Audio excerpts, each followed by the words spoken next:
Let's go ask Lakshman सौजी साहब। इस वक्त लक्ष्मण सौजी साहब हमारे साथ हैं, भारतीय जनता पार्टी के। लक्ष्मण सौजी साहब नमस्कार। नमस्कार। जय हिंद, जय महाराष्ट्र, जय भवानी, जय शिवाजी, वंदे मातरम। जय भवानी, जय शिवाजी, लेकिन आज उसके साथ में जय संभाजी भी है। जय संभाजी, बिल्कुल दुरुस्त बात कि आज तिथि के अनुसार जी छत्रपति संभाजी महाराज की पुण्यतिथि है।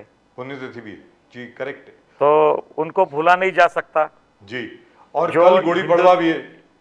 कल गुड़ी पाड़वा है, लेकिन हिंदुत्व के लिए जिन्होंने अपना बहुत बड़ा बलिदान दिया जी, उस संभाजी महाराज को आज याद किया जा सकता। जी, जय संभाजी महाराज। हम उनको भूलते नहीं है। और कल नवरात्रि भी है। और औरंगजेब का समर्थन करने वाले लोग अभी सत्ता पे आना चाहते हैं जी,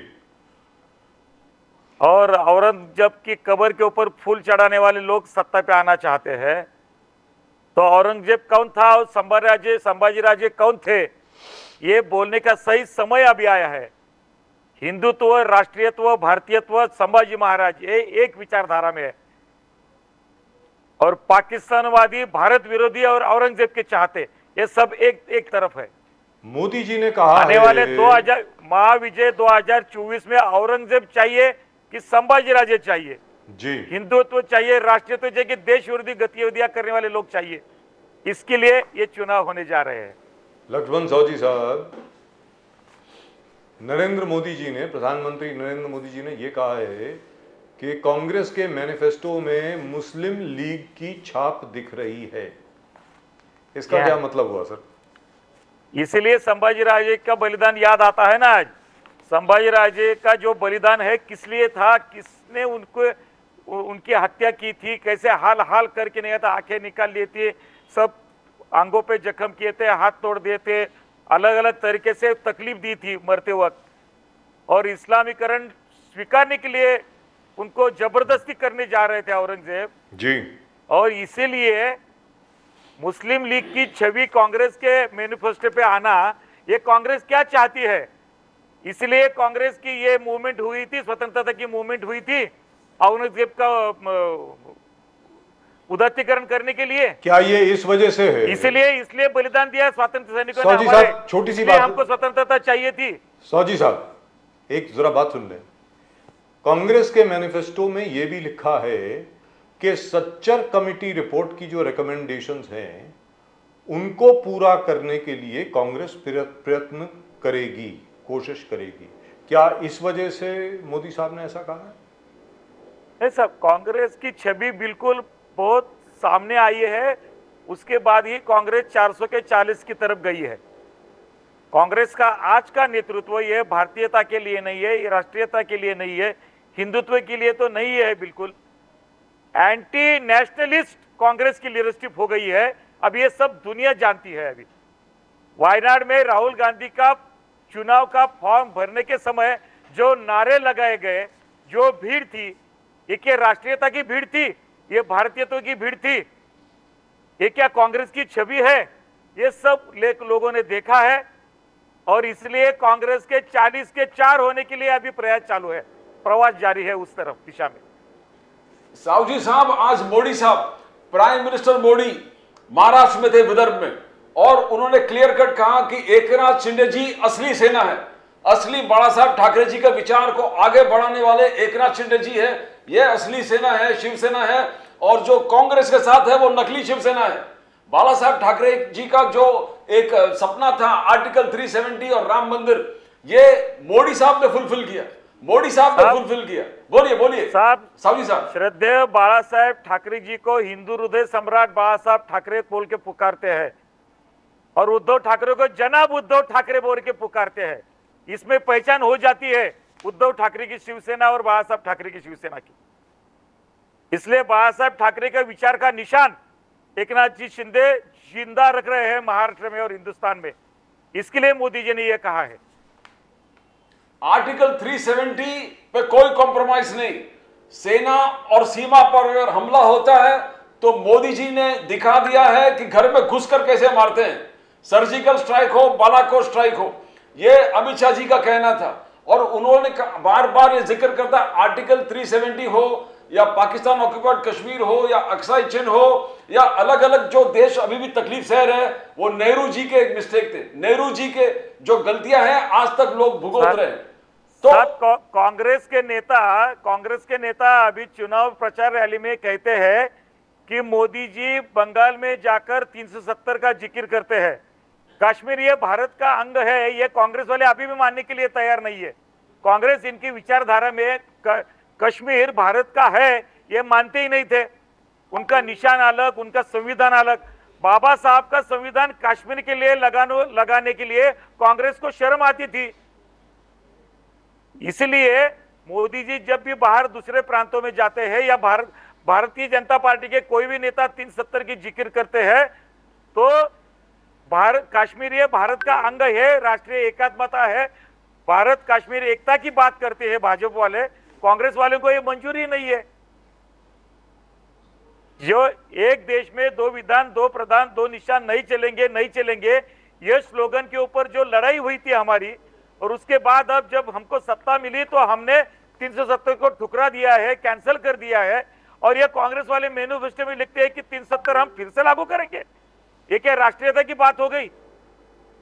इसलिए कांग्रेस की जो क्षति हो रही है, जो ये लोग उनको पहचान चुके हैं कांग्रेस को, अभी कांग्रेस के इरादों को। ये नेहरू जी से लेकर जैसे जैसे आपने देश के प्रांतों के नाम लिए, चीन का हो डिवाइडेशन हो, या अभी श्रीलंका की तरफ जाने जाए जो हमारा एक बेल्ट था उसके बारे में भी जब जिक्र किया मोदी जी ने, ये सभी भारत एक टुकड़े टुकड़े गैंग जो है ना भारत के खिलाफ, उसका एक अंग कांग्रेस हो गई है जी। तो कचातीगु के बारे में बात की, राजनीतिक दल रहा ही नहीं है कांग्रेस अभी। टुकड़े टुकड़े गैंग का टोली का एक सदस्य कांग्रेस हुआ है और उनके साथ देने वाले टुकड़े टुकड़े गैंग के दूसरे और एक अन्य दल उनको साथ दे रहे हैं। लेकिन कांग्रेस का कहना है कि भारतीय जनता पार्टी घबरा गई है, इसकी वजह से ऐसी बहकी बातें कर रही। क्या आप घबरा गए? भारतीय जनता पार्टी को इतना बड़ा जन समर्थन है करोड़ों लोगों का भारत में मोदी जी के साथ, तो भारतीय जनता पार्टी किसको डरने की क्या बात है? इनको कांग्रेस वालों से डरे? कांग्रेस वालों को कौन डरता है? अभी कांग्रेस के लोग छोड़कर, कांग्रेस के नेतृत्व को छोड़कर भाजपा में आ रहे हैं, वो किसको डर रहे? कांग्रेस को डर रहे। उनके वजह से इनकी बदनामी हो रही है और कांग्रेस के नेता लोग उनके बदनामी से डरकर कांग्रेस छोड़कर भाजपा के साथ आ रहे हैं और राष्ट्रीय विचारधारा के साथ जुड़ रहे हैं और बड़ी मात्रा में जुड़ रहे हैं। एक भी प्रांत ऐसा नहीं है जहां कांग्रेस के लोग राहुल गांधी, सोनिया गांधी को नापसंद करके उनको ठुकरा कर कांग्रेस को छोड़कर अभी आ रहे हैं। महाराष्ट्र में उनका मंत्रिमंडल होते हुए वो मंत्रिमंडल का इस्तीफा देकर लोग हमारे साथ में मोदी जी के विश्वास पर यहां महाराष्ट्र में आ गए। ये तो आपने देखा। इसलिए हमको डरने की क्या बात है? जी, साथ में यह भी कहा जा रहा है कि राहुल गांधी जी अब इतने पॉपुलर हो गए हैं, पूरी देश की जनता, पूरा युवा राहुल गांधी के साथ है। ऐसा कांग्रेस का कहना है कि मोदी जी को घबराहट हो रही है। अभी संजय निरुपम को ये युवा नहीं मानते, क्या करेंगे? युवा कौन है इनके साथ? कौन सा युवा है राहुल गांधी के साथ? समझ में नहीं आ रहा है। क्या मिलिंद देवरा युवा नहीं थे? संजय निरुपम युवा नहीं है? साहू साहब, बहुत दिनों के बाद सोनिया गांधी जी बाहर आके मोदी जी का आलोचना करने लगे। मोदी जी के 10 साल के उन्होंने आलोचना किया। उन्होंने कहा कि मोदी जी ने जो भी कहा वो कुछ नहीं। अनएम्प्लॉयमेंट यानी अनएम्प्लॉयमेंट अभी भी है, प्राइस राइज है, इन्फ्लेशन है, देश को खतरा है, अलग अलग डेमोक्रेसी, लोकतंत्र खतरे में है। और सोनिया गांधी ने कहा है बहुत बड़ा षड्यंत्र चल रहा है, बहुत बड़ा षड्यंत्र है संविधान को चेंज करने के लिए। साहू जी साहब, आप संविधान को चेंज करना चाहते हो, ये एक षड्यंत्र हो, एक षड्यंत्र बन रहा है संविधान को चेंज करना, इसलिए बार बार आप 400 प्लस 400 पार बोल रहे हो। साहू जी साहब, सोनिया गांधी जी की आलोचना बहुत दिनों बाद कैसे देखते हो आप? साहब, इसमें बात ऐसी है, सोनिया गांधी जी के और राहुल गांधी जी के नेतृत्व में कांग्रेस अभी आखिरी सांस गिन रही, वो वेंटिलेटर पे है। 1.5-2 महीना वेंटिलेटर लगेगा रहेगा। चुनाव का वेंटिलेटर लगा इसलिए कांग्रेस जीवित है। चुनाव के बाद में कांग्रेस का वेंटिलेटर का वो निकल लेंगे, सब खत्म हो जाएगा। जहां जहां उनकी सरकारें हैं वो कौन से आधार पर चल रही है, क्या कर्नाटक के उनकी सरकार क्या क्या कानून लगाई जा रही है, क्या क्या वहां माहौल है। इसलिए उनको 50-60 साल कांग्रेस के सत्ता में थे, उनको न कुछ करने को आया, न गरीबी हटाने को आई, न बेरोजगारी गई, न इंफ्रास्ट्रक्चर बना, न देश की उन्नति हुई, न निर्यात धोरण अच्छे बना पाए, न आतंकवाद रुका पाए, न राष्ट्रीय एकात्मता जुड़ कर रखे, जातिवाद बढ़ाकर लोगों को अलग अलग करके सिर्फ भ्रष्टाचार करके कांग्रेस जीवित रही। और अभी ये इनको बोलने के लिए कोई मुद्दा ही नहीं है बोलने के लिए। साहू जी लोग साहब, लगातार 10 साल से मोदी जी के साथ जनता बड़ी संख्या में बढ़त करके साथ में आ रही है। और अभी ये चुनाव में ये लोगों ने जी। नारा लगाया है, अब की बार 400 पार। ये भाजपा का नारा नहीं है, ये लोगों ने नारा लगाया है, अब की बार 400 पार, फिर एक बार मोदी सरकार। ये लोगों का मंत्र बन चुका है, ये चुनावी नारा नहीं है अभी हमारा। लक्ष्मण साहू जी इसलिए साहब, कांग्रेस वेंटिलेटर पर जी। है। चुनाव के नतीजे के बाद वेंटिलेटर निकाला जाएगा, कांग्रेस मृतवत हो जाएगी। और उनके साथ जो दल है ना, वो तो ऐसे छुए कैसे बाहर निकलते बरसात के बाद, ऐसी उनकी हालत होने वाली है। लक्ष्मण साहू जी साहब, गांधी जी ने ये प्रपोजल दिया था भारत को आजादी मिलने के बाद कि अब कांग्रेस की आवश्यकता नहीं है, क्योंकि अब आजादी मिल गई है, क्योंकि ये दल बनाया गया था सिर्फ आजादी की लड़ाई लड़ने के लिए। अब अलग अलग पॉलिटिकल पार्टीज होनी चाहिए जो भारत की उन्नति के लिए काम करेंगी, तो अब कांग्रेस को डिसॉल्व कर देना चाहिए। आपको लगता है कि वो वक्त अब आ गया है आपके मुताबिक? नहीं साहब, एक बात ऐसी है, कांग्रेस स्वतंत्रता के मूवमेंट में बाद में आगे जाकर बड़ी हुई, जी। लेकिन कांग्रेस की स्थापना जिसके लिए हुई थी 1885 में, कांग्रेस की स्थापना क्या कांग्रेस वालों ने की थी? अंग्रेजी अधिकारियों ने अपने को काम करने के लिए आसान हो जाएगा इसलिए भारत के कुछ नेताओं को साथ में लेकर जो फ्रंट बनाया उसका नाम कांग्रेस था। कांग्रेस से कोई आजादी के लिए नहीं बनाया गया था पहले, बाद में उसका स्थलांतर, उसमें स्थित्यंतर जो हुआ वो आजादी की लड़ाई में बन गया कुछ नेताओं की वजह से। अगर कांग्रेस के ये अंग्रेजों की गुलामी करने वाले कांग्रेस के नेता जब से रहते थे सिर्फ उसमें, तो ये और अलग रहता था और अलग बातें बनती थी। ये पूरा स्वतंत्रता का इतिहास जो हर 5 साल के बाद बदलते गया, श्रद्धेय लोकमान्य तिलक जी के मृत्यु के बाद जो अंधेरा छा गया था पूरे मूवमेंट के ऊपर, और बाद में जो गांधी का युग चालू हो गया, तो ये स्वतंत्रता के आंदोलन में अलग अंगड़ाई ली थी। और वो अलग अंगड़ाई का जो फायदा लिया वो पूरे नेहरू ने लिया। सुभाष चंद्र जी बोस को जो मिलना चाहिए था उनको मिल नहीं पाया, सरदार वल्लभ भाई पटेल जी को जो मिलना चाहिए था उनको फायदा नहीं हुआ, जो भगत सिंह के साथ न्याय होना चाहिए था वो नहीं हुआ, जो सावरकर जी के साथ न्याय होना चाहिए था वो नहीं हुआ। लेकिन ये बदमाशी करने वालों को सत्ता मिली और जनता को एक डेवलपमेंट का सिर्फ एक ऐसा गुलदस्ता दिखाया दिया गया, लेकिन वो कुछ हुआ नहीं पाया। पहले जो मंत्रिमंडल बना था वो चुनाव के बाद वो चुनकर नहीं आए थे, वो नियुक्त किया हुआ मंत्रिमंडल था। ब्रिटिशों के मेहरबानी से जो मंत्रिमंडल बना था वो नेहरू ने बनाया था।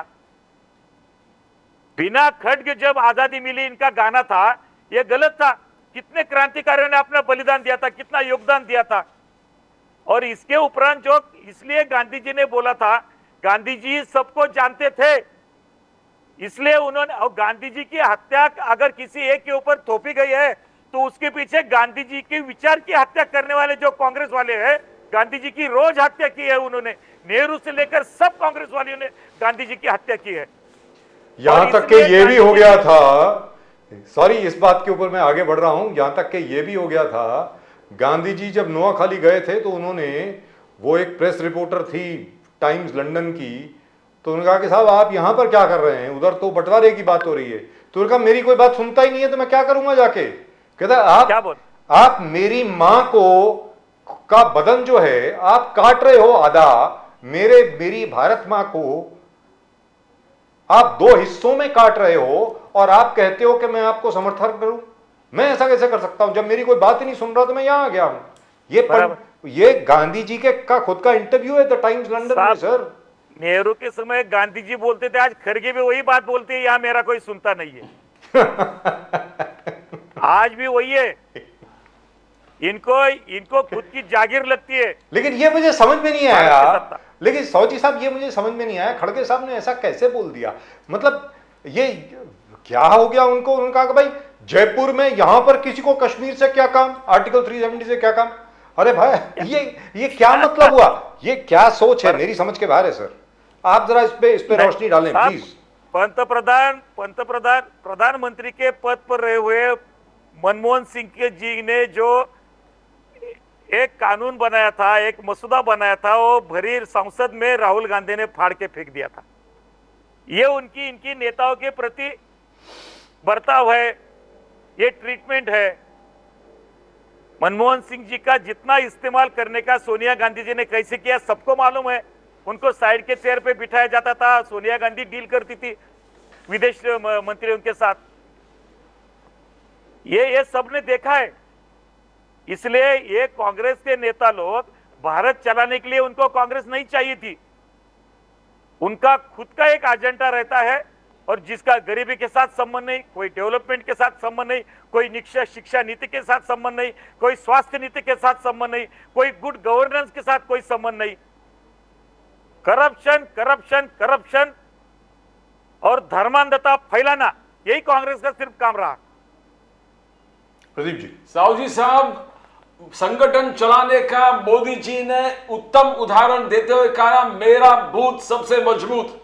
बोले कि मुझे कोई फिक्र नहीं है, मुझे एक ही फिक्र है कि मैं बूथ से जीतना चाहता हूं। हर मन से मोदी जी संगठन को किस प्रकार से चलाना, मेरा बूथ जिस प्रकार से मजबूत होना। और आज देख रहे हैं मोदी ऐप के माध्यम से वो हर बूथ प्रमुख से बात करता है, कम्युनिकेशन करता है। हर बूथ प्रमुख उस पूरे देश में कनेक्टेड है मोदी जी से। ये एक बहुत बड़ा, आप संगठन से जुड़े हुए, तो इस चीज के बारे में जरा ज्ञान दें, बिकॉज ये बहुत बड़ा चीज है। सब भारतीय जनता पार्टी का संगठन का जो एक सिस्टम है, राष्ट्रीय स्तर पर, राज्य के स्तर पर, जिला स्तर पर, तहसील स्तर पर, और उसके बाद भी जो असेंबली की जो कॉन्स्टिट्यूंसी होती है, विधानसभा के जो मतदार संघ होता है, उसमें भी जो शक्ति केंद्र की एक रचना है, जहां मतदान केंद्र होता है, जहां 4-5 बूथ होते हैं, 7-8 बूथ होते हैं, वहां एक शक्ति केंद्र की भी एक रचना है और बूथ की भी है। और बूथ में जो वोटर लिस्ट आती है उसमें पन्ना प्रमुख भी नियुक्त किए जाते हैं। ये किस लिए है? ये सिर्फ वोटिंग के लिए नहीं है।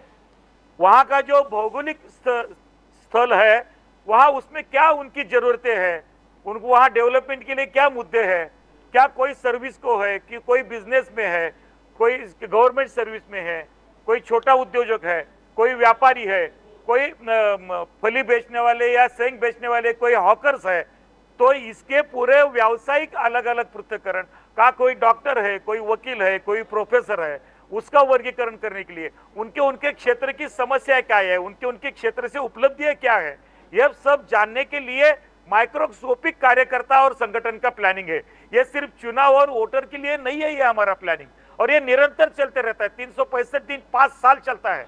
चुनाव का 1 महीने के लिए जरूरत होती है, तो ये सब करने के बाद चुनाव के लिए उसका फायदा होता है, ये अलग बात है। लेकिन हम सब समाज को साथ में जोड़ने के लिए, मानसिकताएं बढ़े, राष्ट्रीयत्व उसमें ज्यादा भिनाने के लिए, ये अलग अलग त्योहार, अलग अलग उत्सव। अभी कल हमारा गुड़ी पाड़वा का दिन है, हिंदू वर्ष का पहला दिन आता है कल का जी। तो कल के लिए भी हम बूथ पर पन्ना प्रमुख हम लोगों को मिलने के जा रहे हैं। अभी 6 अप्रैल हमारा स्थापना दिवस था परसों के दिन जी। तो हमने इसके लिए भी पूरी तैयारी की थी। ये सप्ताह हमारा संकल्प सप्ताह है। हमारा 23 जून मुखर्जी के बलिदान दिन होता है, 6 जुलाई मुखर्जी की जन्मदिन होता है, 25 सितंबर दीनदयाल जी का जन्मदिन होता है, 11 फरवरी दीनदयाल जी का पुण्यतिथि होती है, 14 अप्रैल को बाबा साहब आंबेडकर की जयंती होती है। ये सब दिन, और 26 जनवरी, 15 अगस्त, ये पूरे राष्ट्रीयता के हमारे जो दिन है, उस वक्त हम लोगों को मिलने के लिए, ये संपर्क के लिए जाते हैं, चुनाव के लिए नहीं जाते हैं। ये दिन के उनके पास हम एक दूसरे के दिल मिलाने के लिए जाते हैं, एक दूसरे को दर्द बांटने के लिए जाते हैं, एक दूसरे का सुख का अभिनंदन करने के लिए जाते हैं। ये इसमें ये संगठन की जो मात्रा जनसंघ से लेकर भाजपा से आज तक जुड़ी है, उसमें अभी बढ़ोतरी हुई है। अभी जो ये प्रसार माध्यम अलग अलग आए हैं, डिजिटल पूरा माध्यम आया है, मीडिया आई है, तो उसके साथ में लोगों के साथ जुड़ने का, एक साथ में जुड़ने का। जहां दिल्ली में मोदी जी बोलते हैं तो 1 सेकंड में 1 मिनट में हम पूरे कार्यकर्ता सुनते हैं, वहां हमारे जेपी नड्डा जी बोलते हैं हम सुनते हैं, हमारे प्रदेश अध्यक्ष बावनकुळे जी बोलते हैं हम सुनते हैं, फडणवीस बोलते हैं हम सुनते हैं। तो ये जो संगठन की जो अलग अलग शाखा, अभी जितनी फ्रंट और मोर्चे है, हमारे सेल है, महिला मोर्चा है, युवा मोर्चा है, अल्पसंख्यक मोर्चा है, एससी मोर्चा है, एसटी मोर्चा है, उसमें सेल है, लीगल सेल है, मेडिकल सेल है, कर्मयोगी सेल है, हमारा मोर्चा है उनका। तो इतने 18-20 मोर्चे हैं, 7-8-10 तक मोर्चे हैं और 18-20 उसमें सेल है, फ्रंट है।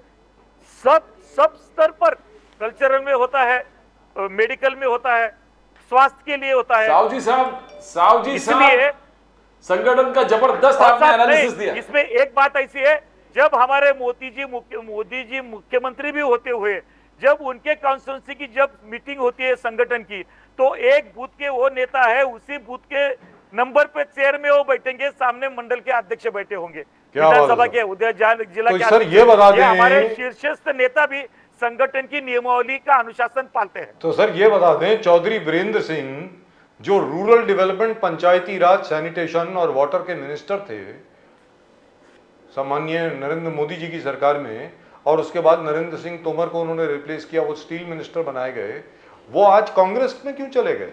बीजेपी में थे वो तो चले गए कांग्रेस में आज। नहीं सर, संगठन की जो नियमावली होती है उसके ऊपर कोई अपने को खुद को चौकट से बड़ा समझता है तो वो खुद की राह चुनता है। संगठन में एक दूसरे को समझना पड़ता है, एक तो दूसरे पहली को बार हुआ है पड़ता है। ये उल्टी गंगा शुरू हुई है पहली बार। संगठन से बड़ा हूं, संगठन से बड़ा मैं हूं, ऐसा बोलने वाला व्यक्ति संगठन के दायरे में रहता नहीं है। तो पहली बार ऐसा हुआ है, देखने को मिला है सर बड़े दिनों के बाद। है पहले राष्ट्र फिर पार्टी, अंत में स्वयं।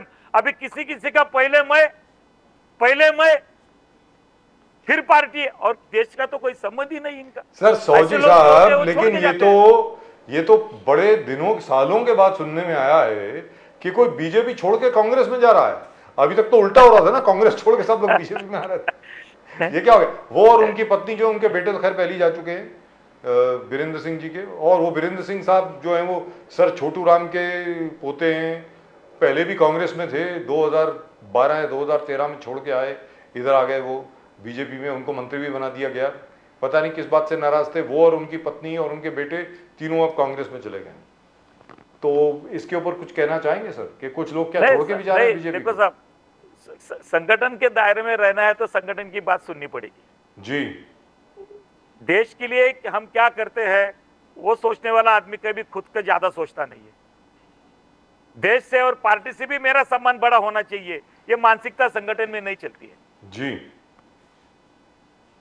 तो सौजी साहब, सॉरी राहुल गांधी जी पूछ रहे हैं कि मेरे विकास का दो जवाब, मेरे विकास का मोदी जी जवाब दो, कहां विकास हुआ? तो अन्याय हो रहा है, किसान के खिलाफ अन्याय हो रहा है, युवा के खिलाफ अन्याय हो रहा है, श्रमिक के खिलाफ अन्याय हो रहा है, महिलाओं के खिलाफ अन्याय हो रहा है, हर जगह अन्याय हो रहा है। वो मांग रहा है आपसे हिसाब दे दो। और राहुल गांधी गारंटी जो है, उनको लग रहा है कि आपने जो वैक्यूम किए, जहां 50% रिजर्वेशन से ज्यादा बढ़ाऊंगा राहुल गांधी जी, आप 50% पे अटके, संविधान को चेंज करके राहुल गांधी 50% से ज्यादा बढ़ाएगा, किसान को एमएसपी देगा, पहली नौकरी पक्की, भर्ती भरोसा, पेपर लीक पे फ्यूज कर देंगे वो। तो क्या आपको लगता है कि मोदी साहब ने जहां डेफिशिएंसी हो गया, राहुल गांधी जी गारंटी के माध्यम से लोगों को इंप्रेस कर रहे हैं? महालक्ष्मी योजना, 8,500 घर बैठे बैठे महिलाओं को हर महीने।